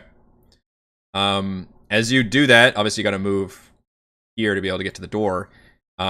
As you kind of pass in between those statues and jump up to the door, the same thing happens. The statues begin to glow, the energy appears, and a hand appears and tries to grab you, and I need a dex save from you. As you begin to scrabble up into the doorframe. No, I have advantage on dexterity saves. All the time? Yeah, danger sense. Ah. I think it helped you here, And though. yeah, that's not a great roll. That's not gonna help. I'm gonna get smushed by a Bigsby's hand. Instead of being smushed, you are grabbed, but it does squeeze you when it grabs you and does 19 bludgeoning Ow. damage. Good thing you Whatever. have all those hit points. And Yeah, it's whatever. and it grabs you, and like a It would have been funnier if it flicked me. like a parent picking up an ornery child, it grabs you and pulls you back and just deposits you. Well, it doesn't deposit you because it's still relative to the floor, which is your ceiling. So it goes up to the ceiling to you and deposits you as if it were, it's turned like it's dropping you on the floor near the entrance, but then you fall down to the ground. As I'm falling, though, can I try to use my axe like a pickaxe and hold on to the statue? Sure. Give me a athletics check. Okay. Go, my sweet +10.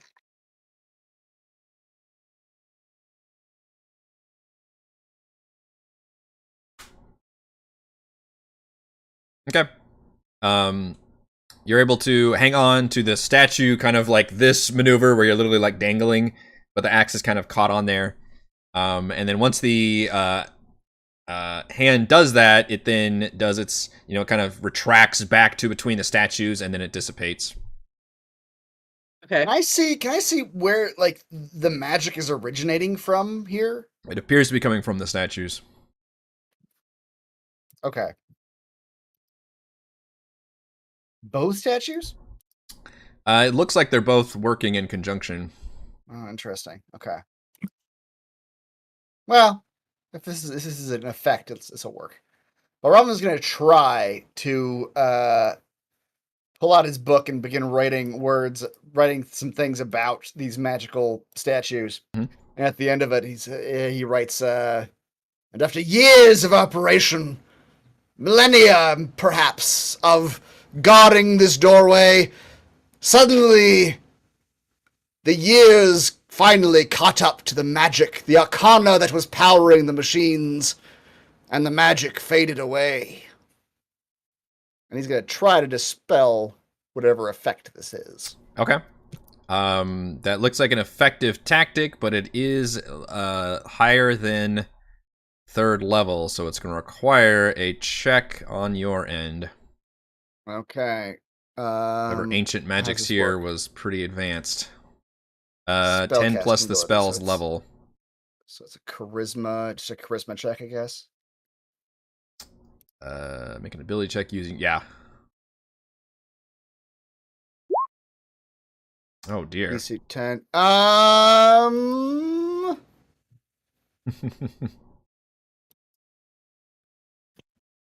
are I you got doing? nothing. What are you doing? I'm trying to dispel the magic of these statues. And what did you just roll? A saving? What? I rolled a check. I have to roll 10 plus the spell's level. Like an ability check? Yeah. Because the All dispel magic instantly works against anything 3rd level or lower, but above that, you actually have to roll to see if you can dispel it. What are you aiming for?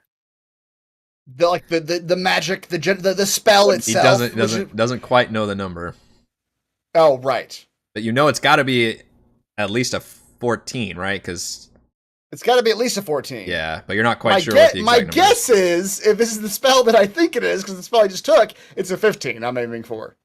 Well, Edmond peers over your shoulder and is like, "Oh, you that's a grammatical error right there. You should fix that." A grammatical error. You're right, of course. It's aged. Yes, yes. The aged magics. Yes. Yes, oh, and that typo right there. If you could fix that, I think that'll give you a 16. Oh, There so you it's a go. +4 from that? Yeah, nice. Good use of it because 16 is actually the target number that you needed. Oh, wow. Okay. So because of Edmund's flash of genius helping to update your dispel magic, you are able to dispel the magic of the statues, and you feel like whatever effects regarding this doorway have been suppressed. Spelled, I guess. No worries, Awesome. Valravn. I'll get you a thesaurus next time for Christmas. Yes, thank you. That's embarrassing. Also, you're right, chat. That didn't. I don't know why that did 5 plus 5 plus 2. I don't know what that plus 2 is. Is that what the Jack of all trades is, or the Oh, Jack of all expertise trades. thing, or Yes, whatever I yes. did? That's yep. That's probably what it is. Well, this wasn't an Arcana check. I just clicked on Charisma itself. Don't question it. You got it. Yeah. Yeah. We got it. It worked. Let's go. Yeah, it was a plus. He's got a +7. We're trying to figure out why it does that. Right. He rolled a 5. But whatever. The flash of genius was effective, so statues are turned off. I believe you will, Celeste and Frey. I believe if you try again, you will be able to make it through those doorways.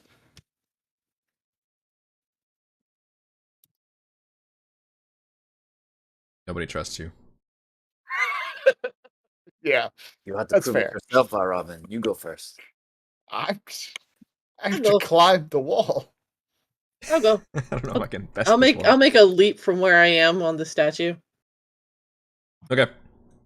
Be able to leap up to that door frame and push that door open. I cannonball through the door. Or you could, yeah, cannonball through the door, splintering this lovely ancient wooden door into shards. I cannonball Launch. through the door. It opens up into a corridor. The far end of this corridor once led to a staircase, but it is completely collapsed with rubble. But doors to the north and south appear intact. And like everywhere else, it is lit by those magical flames in wall sconces. Alright, I missed- I'll just go to the first door. I missed the visual. The door is at a higher level than we are. So the whole place is upside down. So picture a room turned upside down, which means the door, normally flush with the ground, is now flush with the ceiling. So you have to basically climb up to that threshold that's between door and ceiling to get through the door. Those statues were actually hanging. It was about 4 feet from the floor up to where the upper part of the door is. Oh, couldn't we just climb? Yeah. Frey was just showing off. She's just leaping and crashing through the door. Edmond's getting nervous by these fancy showing off of physicality. It's all these questions about my winged boot, so I just kind of flutter up. Oh, right. That's the safe way to do it. Yeah, everybody. Yeah, the ladies are showing off their martial prowess, and Edmond and Thimbleweed just fly everywhere, and then it's up to Valravn to freak out about everything. It's like climbing over a fence. Just hold on, it's there. Okay, gotta get my hip over the side. A slight hill. Hang on, everyone. All right, top door. You open that top door up. Yep. And again, it's a very awkward. You got to climb up and push the thing, but it's unlocked. Let's see, which room is this? This room contains broken tools and shattered equipment surrounding 2 heavy wooden work tables, which have clearly fallen from the floor/ceiling onto the ground, which is the ceiling. This is, yeah. A door also lies to the east in this room. I open the door. Okay. I'm up. Open the door.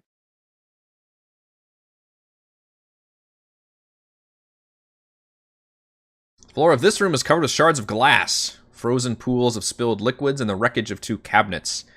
In a niche in the far corner of this room, a metal chest is bolted to the ceiling. / floor. Ooh, I can go Did I outside. mention it's all upside down? Hey, look at that. I can go outside. Whee! What the fuck? Whee! How the hell did you do that? I don't know. It's hilarious. Oh, so can I. I think if is- you don't have like the is that a people can't pass setting? through. Yeah, I Oh, think so. I need to change that. That's weird. I hadn't tried yet. Whee! What setting is that? Like, it's on the map level, like something about tokens can't pass through dynamic lighting. Something like Oh that. yeah, dynamic lighting barriers restrict movement on. There you go. Jesus. Thank you. Can anybody fly? I don't know why that one's off by default.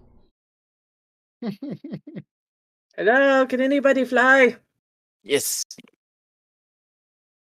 There's some shit on the ceiling.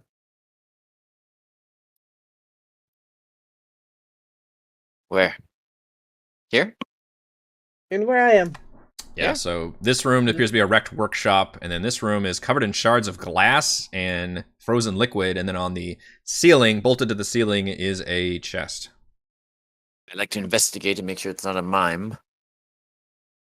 You mean a mimic? Also, mimes can be very dangerous, though. Fucking mimes. Fucking mimes. Always attaching their pseudopods to people, pretending to be things. You're not really behind a wall, you mime. Can't fool me. Investigate for mimes. You're not sure if this is a mime or not, actually, with your rolling of a 3. It's like a chest to me. Yeah, or a very, Is it very locked? good mime. Is it locked? Well, it's on the ceiling, sir. I assume you're flying up to check it out? Well, I guess you were investigating it. Yeah. It is locked. Well, good. Then I can pick locks. You can. Give me a dexterity check. I don't forget if Thieves' Tools has its own thing. 25 is hella good, though. Holy crap. You are able to open that, or at least, He yells, yeah, you're able to. yells to Frey, "Watch out below!" And it's a good thing you do that, because when you open this chest, out tumbling comes several potions. Frey, you're the only one down there, so you have a chance to grab one of them with a dexterity save, please. Okay. Do I get a chance? I'll give you a chance with disadvantage. Oh. Oh, that's not good. I tried to use my axe, and instead of like using it to try to catch like a table, I just start swinging through them. Those are both very terrible rolls. Well, I'm sad to see all the potions crash into the ground and their contents spill, and they're added to the shards of glass everywhere. Quick, drink it up. Like, go off the floor. Down on your hands and knees. I can We get need some a of mop. I can get some of the effects. Slurp it. It's mostly glass. It's still good. It's still good. Freya's up. We need a mop. Oh, yeah, Yeah. it is now a mess. Whoops.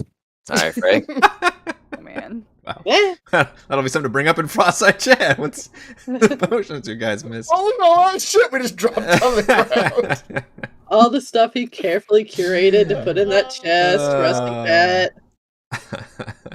Whoops. We thought his rant about the tea was epic. So let's go in there, mop it up real quick. There's no glass in the mop, and we'll wring the juice out into our mouths. Fill it, get some cheesecloth to drain it. That's right, exactly. We'll Now really. it's one Wow. super potion. Wow. Our heroic party, everyone. Let me just rinse this mop juice. Don't mind the other stuff she's That's- cleaned up in the That's past. when he There realizes there will be bleach and she's blood. never mixed in actually there. cleaned this mop ever throughout the adventure.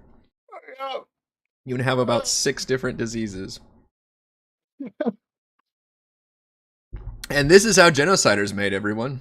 That's right. Just ring Turns out, the mop right over the potholes. Celeste mop is the key. It's just a bunch of just broken potions on the ground. Mopped Yeah. up and then filtered into a genocider bottle. Yep. I'm gonna open this door to the south. All right.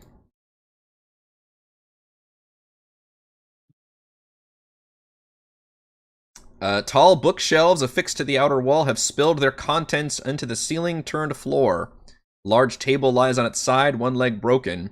A 5-foot wide tunnel in the floor leads deeper underground.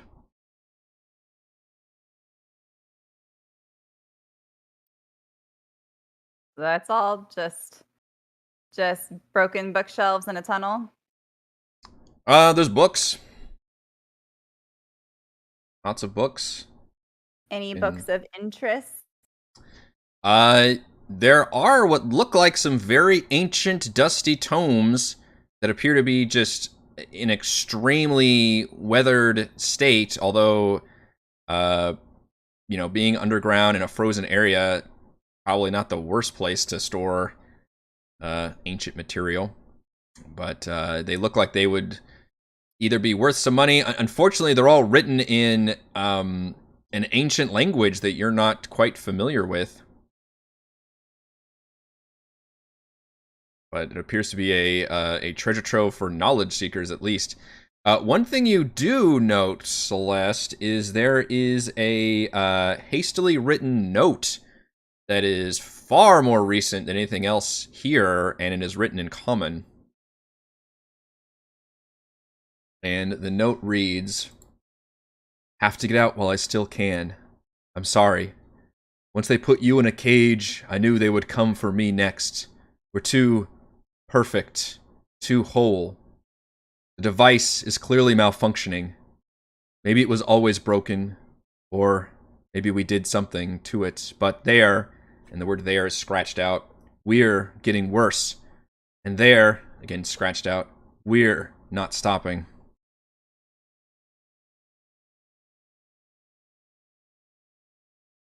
Well, that is ominous. Mm-hmm.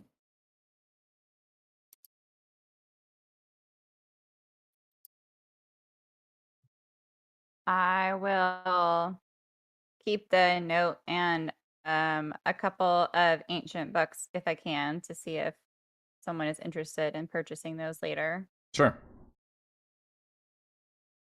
It doesn't look like ancient giant or anything, right? No, it looks like something you guys have never seen before.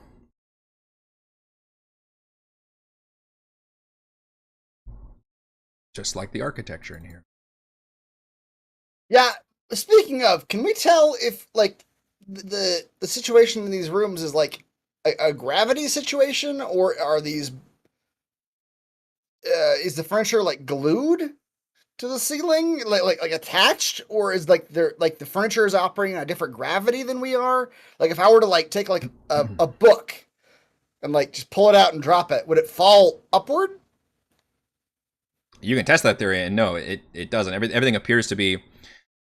What you're understanding is this entire structure that you're in, whatever it was, appears to be upside down. So everything is adhering to that rule. So everything that was on, shelves or everything has been crashed to the ground. Tables that were once on the ceiling are now on the ground where you are. So only, occasionally, like the statues, like occasionally things that were like embedded into the floor are still there. But everything else that has not been secured, you got to secure your stuff, man. That's why they give you those little the straps and the little hooks to your walls. That's the thing. Like I attach my bookshelves to the wall. Yeah, you got to secure your shit. Yeah, because you might end up in an upside down world. Yeah. Yes, that's the concern. There's the concern. So yeah, you're beginning to understand whatever this facility is appears to be not only heavily damaged and ancient, but apparently crashed upside down into the ground. And you know that the word, you knew the word Netheril, which was something that Edmond was able to translate from the book, pertains to an ancient peoples from 1,000 years ago who were all very advanced magic users and had very powerful spells. And their big thing is they even were able to create these grand flying cities that literally flew through the air and powered by magic, and were crafted out of what you now realize might be the Chardalin material. We might be inside of like an upside down building right now, perhaps. Or a building that was right side up at one point, but crashed upside down. Right, yeah, that's kind of what you're gathering.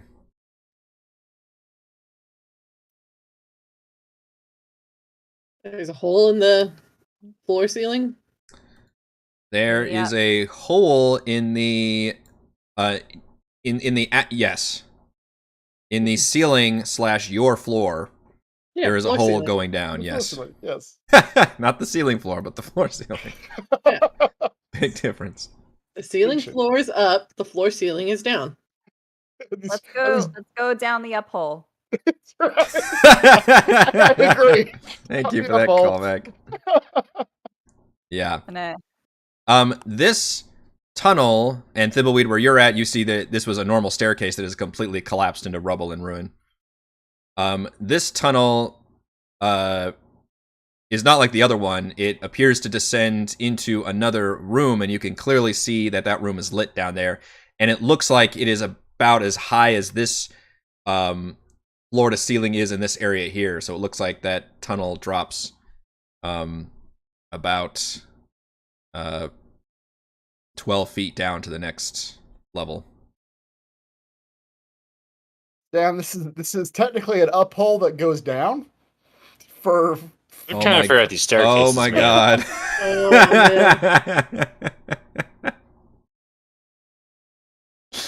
I'm going to spend the next 20 minutes describing the physics of having a hole go down in an upside down building. So really, we're going up.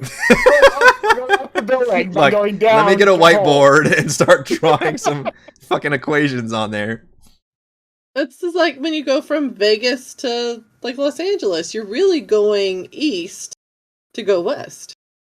The real question is, can Celeste surf down this tunnel as well as the first one? Surf up. Oh Surf god, up, yeah, can she that's surf right. up a down tunnel? Or is it just gonna slide again? Yeah. I was gonna say I'll just climb down there. Yeah, the ladies have no. They just run down. It is kind of like an angle, so it's not like a straight up, like, literally you fall down a hole. It's a little bit of an angle, so you can kind of do, you could slide or you could do kind of an awkward walk. But you do know that you would still fall about 12 feet if you didn't have any other means of, I don't know, landing Tuck and on roll, something. baby, tuck and roll. Yeah. Yeah, you can give me a maybe an acrobatics check or athletics check to try and land unpainfully. Ugh, my rolls suck. I rolled a 2. Yeah, 2 back-to-back not great ones. It's like 3 not to back to back, not great ones actually. Mm-hmm. But thankfully, this is not a difficult check. It's, like I said, a pretty minor distance, so that should be good enough. Make it down a level. Frey, Would you say that the hole is a human-sized sphincter? It's it's human-sized, you know right? what? It is pretty close to being a human-sized sphincter. I mean, you guys are reminded of that all the time because you stay in that fucking airship, and those doors are in there. You guys got to go to the bathroom. You got to go, anywhere to get linens or something, like the linen closet. It's nothing but sphincters up there. Yeah, exactly. You gotta open that sphincter to get your bed sheets out. They put that on the listing too. They think that's a big advantage when they sell that place. You gotta do your own laundry. You're gonna have to open up your own sphincters to get the bed sheets. You get to. You don't have to. You get to. All right, Frey, you slide down this area. And this room contains 2 worn and damaged metal cages, one of which is occupied by a ragged human. The other contains humanoid remains. Narrow windows along the bowed outer wall afford you a glimpse of the earth into which this structure impaled itself. Similar shaped 5-foot tunnel lies in the middle of the floor, and doors lie to the north and east. So there's another up-down tunnel. There's another up-down tunnel. A person in a cage. And a person in a cage who is appears to be a very raggedy human, very scraggly looking, and looks up suddenly at you and says, I mean, I'm pretty raggedy looking myself. that's so fair. She might be looking at a mirror. Yeah. He just says, Zan! Zan! Who the hell is Zan? Zan! I'm Zan! Are you Zan? No? We're all Zan down here. What's a Zan? I'm a Zan. You're a Zan. Yeah. I'm gonna take the butt of my axe and just pop her right in the forehead. See if that fixes her. Okay. Brenda's not like this. She's just like, nope. It appears to be male. You can, yeah. So in the cage, you're gonna try The to picture looks like a chick. reach. Oh, really? Yeah. It's probably ragged enough to where you wouldn't be able to tell, except for the lots of facial hair. No. Yeah. Just right there. When you do that, you notice there's a lot of blood in the cage, and he appears to have stumps for legs. Legs go. Ooh. Legs! There's not much food down here, except for Zan! You are very weird. Oh, you're one to pass judgment. I am Zan! I was Zan. Now they're all Zan.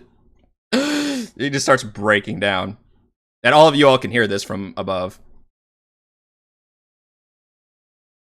All right, Valravn feels the need to get Seriously down there. considering like just putting this dude out of his misery at this point. So Valravn will try to come down. You're gonna come down and Frey's just got like a dagger in a hand, just trying to figure out the best which side How do I is. end him quickly? Yeah. And Valravn, if he thinks he's gonna like get hurt by this journey down this tunnel, this sphincter down to the lower floor, he will again misty step to the next floor. That's fair. You can see down, unlike the last one, which looked scarier. This one doesn't look as scary. I mean, it's a good 12-foot drop. Okay. But that's what it would surmount to, basically. And Okay. you saw a 12 resulted in no damage, so Right. Okay.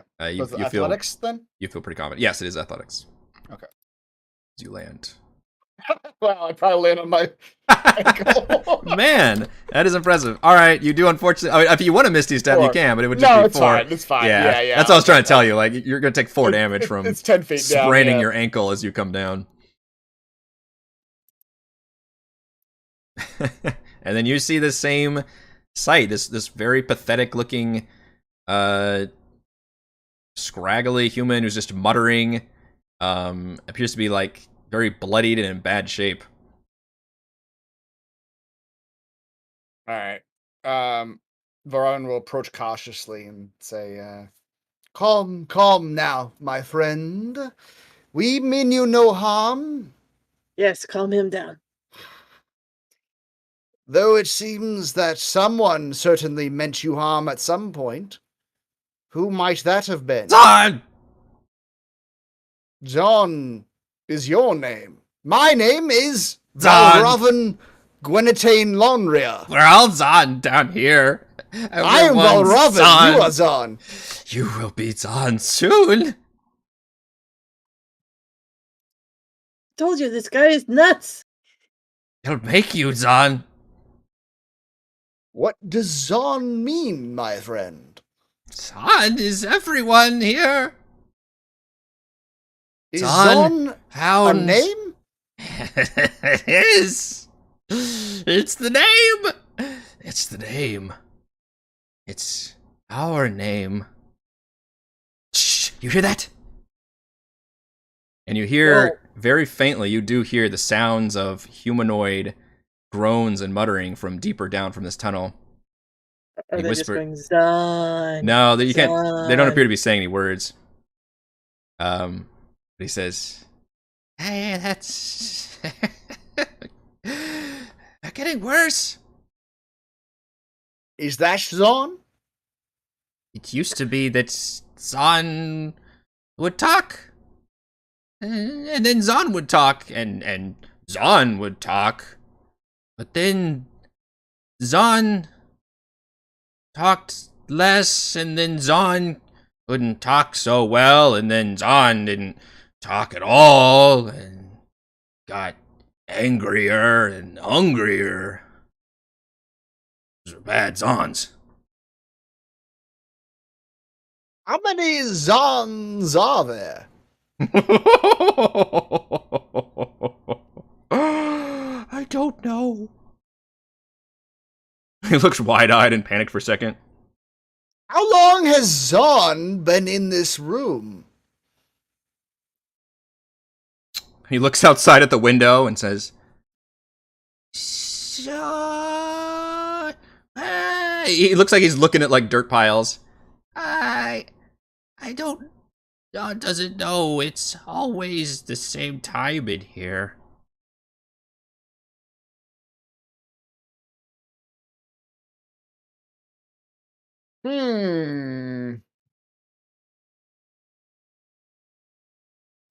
Valravn almost agrees with Frey right now.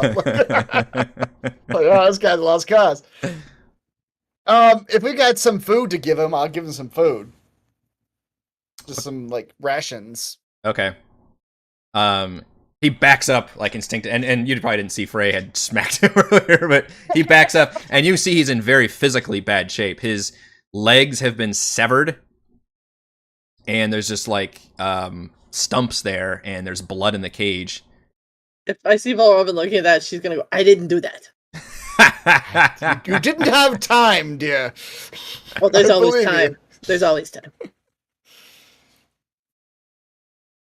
It is not your normal meal, Zon. This is real food. Do you remember a time when you had real food? Don't know if Zon had real food. Maybe Zon did. Well, Zon has it now. And he'll just sort of set the ration down inside the cage. Okay. He approaches it almost like an animal, like kind of sniffing it and poking it first. Then he kind of eventually dives down and goes after it.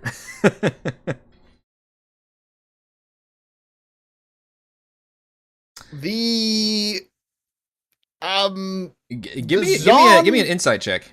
Okay, yeah, let's do that. I just buffed my insight. Whoa! Oh! We get to add one to the CRIT tonight after all. A lot of skill checks without any nats. That's right. You are quite certain, even though you never got a good look necessarily of the person who was a close look at the person who was executed at East Haven. Mm-hmm. But looking at this figure, you think he is the spitting image of the person who was executed at East Haven. The person we saw burned Yes. in East Haven? Yes.